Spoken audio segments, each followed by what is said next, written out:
Hello everyone, this is Mark from WhiskyWhistle bringing you whiskey review number 19. Today we're going to be looking at an American whiskey. This is a Kentucky Straight Bourbon and it's called Knob Creek. And before we get into that, first of all, thanks again for all of the interest in WhiskyWhistle and all your subscriptions and comments. I really do appreciate it. And as you may have noticed, I've got a nice little mustache growing on my lip. This is for Movember, and I am trying to raise money for Movember Canada in particular. So if you think that you'd like to donate, you can find that on WhiskyWhistle on Facebook, and I will put a little note in this in the video in the information section. Okay, this will support things like prostate cancer, testicular cancer, and other particularly male-focused disorders. Okay. Anyway, back to the whiskey. So Knob Creek, this is one of America's, fairly well-known, fairly famous, readily available whiskeys. And, well, it's not a distillery in and of its own. This is made by Jim Beam Brands, in fact. So it's distilled at Jim Beam Distillery. Now, this is actually kind of unknown because on the label you will not find Jim Beam mentioned. Of course, if you visit the Jim Beam Distillery, go to the Visitor Center, you will find out that in fact Knob Creek, along with 4 other sort of small batch kind of craft-oriented brands, are made by Jim Beam. So interesting. That includes Booker's and a few others whose names I can't remember right off the bat. So anyway, Jim Beam is the maker here. And, what do we see there? I'll bring that bottle up a little closer for you. So this is a Kentucky Straight Bourbon. So it's made in Kentucky, as you would guess. And single barrel reserve. And here it says small batch whiskey. Now, of course, how small is small batch? This is pretty readily available. So we can't really get too much information from what that means. Definitely it is a smaller batch than the regular Jim Beam bourbon. So that's definitely a fact. 120 proof, so quite heady. This is 60% alcohol by volume. Another great thing, it's got an age statement. Hooray! This is 9 years old. So all of the whiskey that goes into this bottle would be 9 years or older. Okay? There's a little story here. I'll just read that to you. This is about the creek. So this is a real creek. Deep in Kentucky, tiny Knob Creek spills and rifles down through the hills like the bourbon bearing its name. Excuse me. There's not much of Knob Creek, but what there is rewards your finding it. Distilled and bottled by Knob Creek Distillery, Claremont, Kentucky. Okay, so there's a little bit of a misnomer there. There is no Knob Creek Distillery. Am I wrong? So anyway, Jim Beam is where this is made. Okay. All right. Now I'm going to go ahead and pour some of that right away. And good cork on there. This is a synthetic cork, which will definitely keep your whiskey in good shape quite long. I have no qualms about using a synthetic cork. Some others may say that I'm wrong, but I feel that you won't get any cork spoilage as a result. Okay, I'm not going to pour much again because this is 60% ABV. Okay, put the cork back on there. That's a real tight fit. So you buy a bottle of that, you can keep that for quite a while without worrying about losing any of the precious alcoholic vapors. Okay? So first of all, let's look at the color. What a deep shade that is. This is probably the darkest whiskey I have tasted as far as color goes. So probably this is about an amber +3 perhaps, so quite dark. And what can we say about the color? Well, by law, American whiskey cannot have any additives. At least if you're going to call it bourbon or whiskey, straight bourbon. These things have absolutely no coloring added by law, so that's great. So that's natural, okay? It definitely is, however, chill filtered. So now why would they do that? Well, most people would drink this on the rocks. It's probably not quite common to drink it straight or neat. And if they do drink it straight, they may drink it cold. Anyway, so by chill filtering, you're going to preserve the clarity of the whiskey in the glass, so you don't have to worry about what happens when your consumer puts in some ice, because clouding in that case, it may be a turnoff for some. Of course, perhaps some education would be needed if American whiskey drinkers were educated, and if the non-chill filtering provided some additional depth of mouthfeel and flavors. There may be a market for that. So we may actually see unchill filtered bourbon coming out before long, and there probably already is. The American distilling industry, what a boom it's going through. Apparently there's upwards of 600 distilleries now in the US, compared to, well, 100 and something in Scotland. Canada, I don't think Canada has 100 distilleries. Of course, it's a pretty small country. Anyway, so what a renaissance of distilling that's going on there.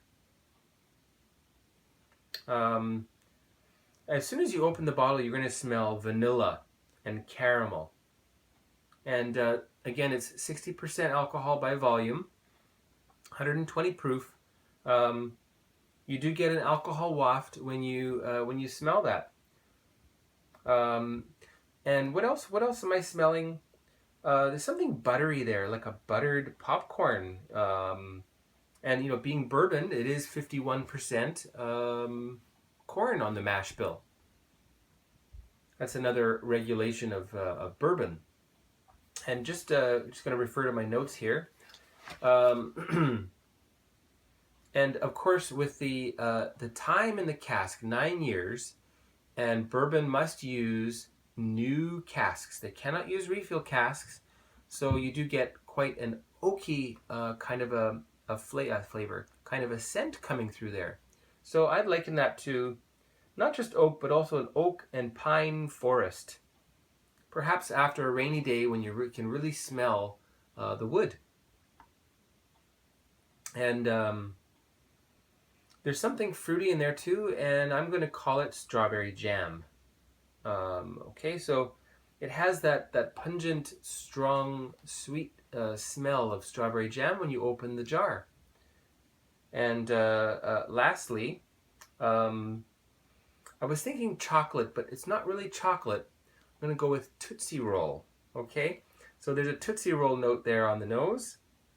And for the folks in North America, Aunt Jemima pancake syrup. Grew up with that. It is predominantly corn syrup, so it makes sense that I would be smelling something like that. Okay, anyway, so quite nice. Now let's try it neat. Now I'm only going to try a very small amount on my tongue because, again, this is definitely powerful. Some people may shoot this. Now I wouldn't recommend that. There'd be no purpose for shooting something as well made as this, except if your purpose is to get drunk. And if that's what you want to do, there's plenty of milder spirits, milder whiskeys out there that'll get the job done with less money and with less harshness because of the ABV. Anyway, so let's try just a little bit of that.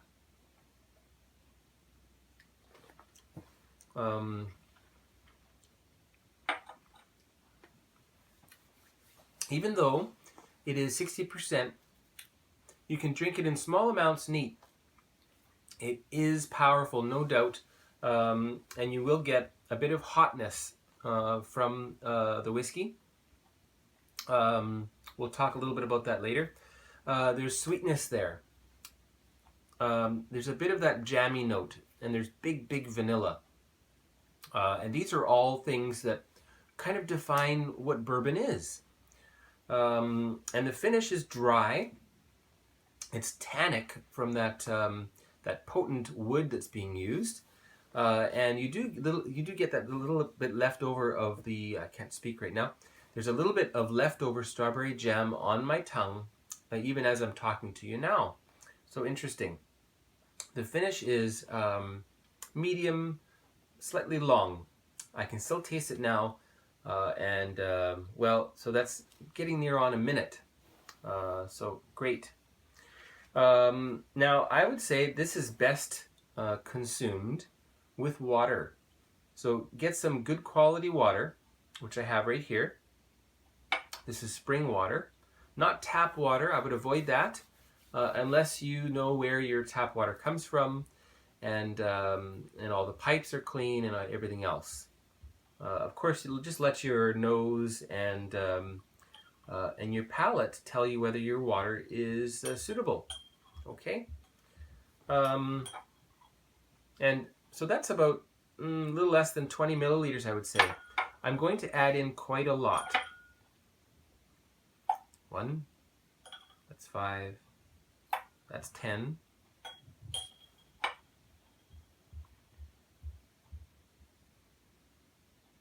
Okay, we'll start with that. I'm gonna let that sit there for a little while. While we're waiting for that to mix up, let's talk a little bit about Knob Creek. So as I mentioned, this is Kentucky Straight Bourbon. So Kentucky, it's from Kentucky. If you want to call it Kentucky Bourbon, it must come from Kentucky. Bourbon, however, can be made anywhere in the U.S. Some other countries try to make a bourbon-style whiskey. Now, there's a little bit of, I guess, legal wrangling going on. Personally, I would rather see bourbon become a legal term across the board in the developed and also maybe the developing countries, such that the term bourbon can only be used for whiskey that comes from the U.S. and that is also bottled in the U.S. That would be nice.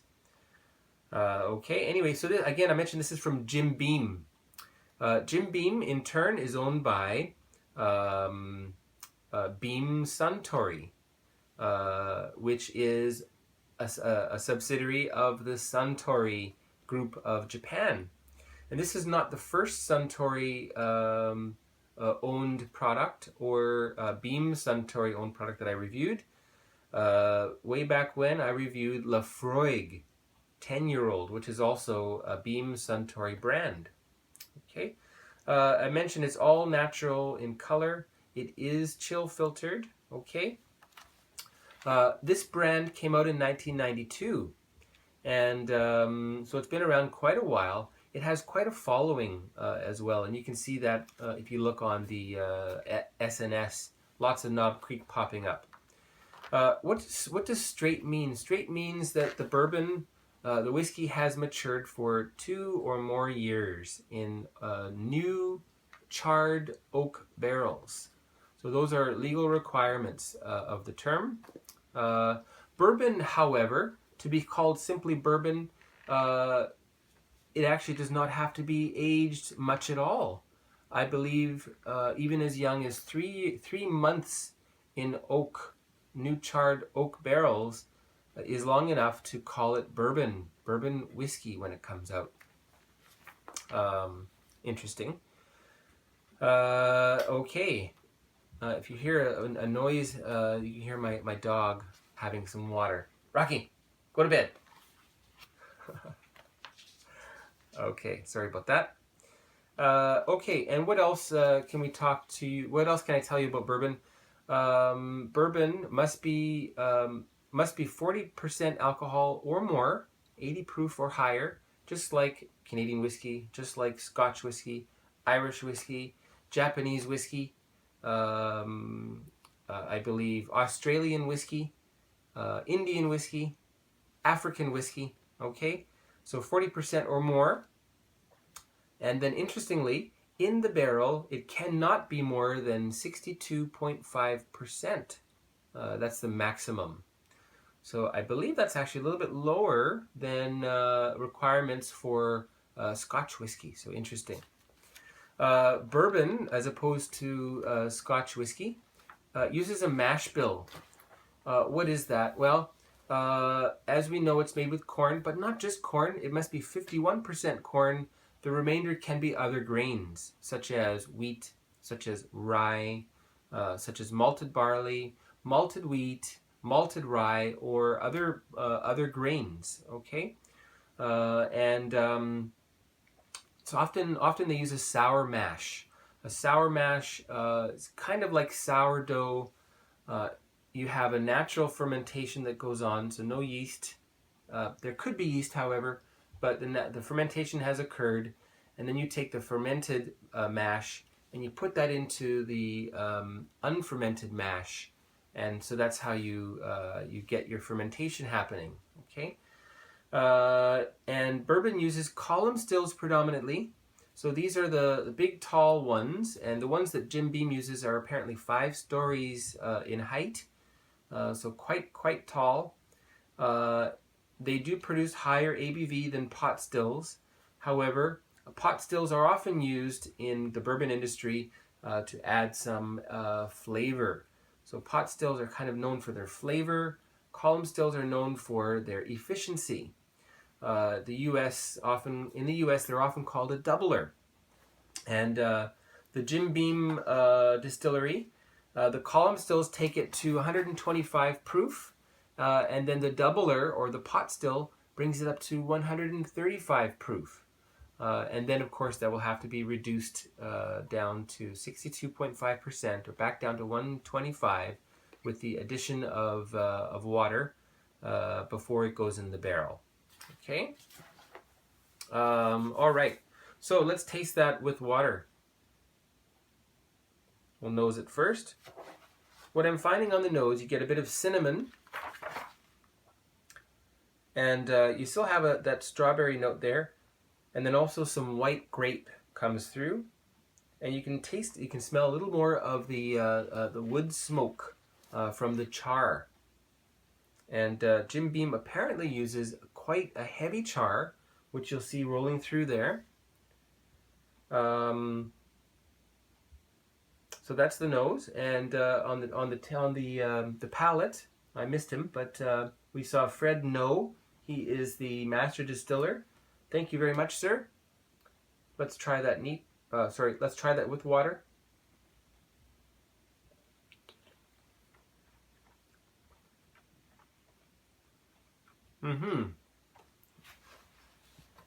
Now I get some grapes as well as some raisins coming through there, and cantaloupe, and that is carried through into the finish. Very ripe cantaloupe, so quite interesting, and a bit of mint on the finish as well. Okay, now I've got another little glass here. It's a very small amount, but this has quite a lot of water added, probably down to maybe 30% ABV, so almost double. Well, I've doubled the volume of whiskey with spring water, and you really do smell the wood smoke with water, which is interesting, and this grape note, and now even some raisins. So this is quite this is a well over half an hour that it's been in the glass here. Okay, and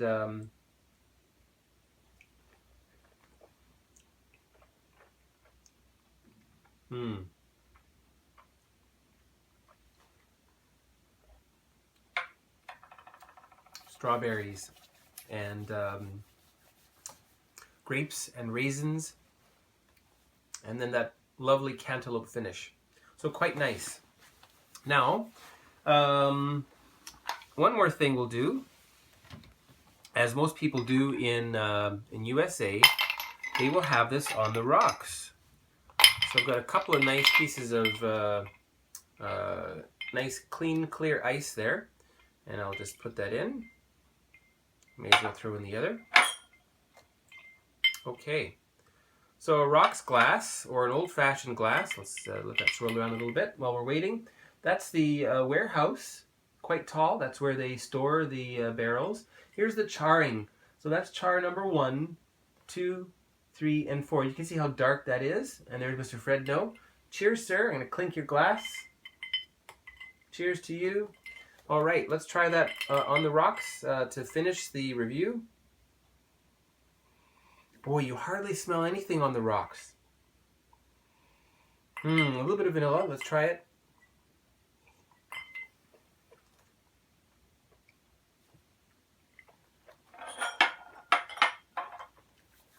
I can see why people like that. It's very easy to drink. You get some mild sweetness. And the finish is still there. The cantaloupe and that mint along with the vanilla. So anyway, if you do drink it on the rocks, I would suggest try it. Try it neat, and also try it diluted with some good water. See if you can compare what you like better. I prefer it neat. Okay, and marks for Jim Beam's Knob Creek, the Reserve 120 proof single barrel edition. We're going to give that 83 out of 100. Okay, so that's Knob Creek, single barrel Reserve Kentucky Straight Bourbon Whiskey, small batch, aged 9 years. Quite long titles these get, hey? Okay, so that's about it for me. Again, my name is Mark from Whiskey Whistle. Please check me out on Twitter and Facebook. And if you've enjoyed what you've seen today, please do subscribe. Okay? Thanks so much, and make it a great weekend.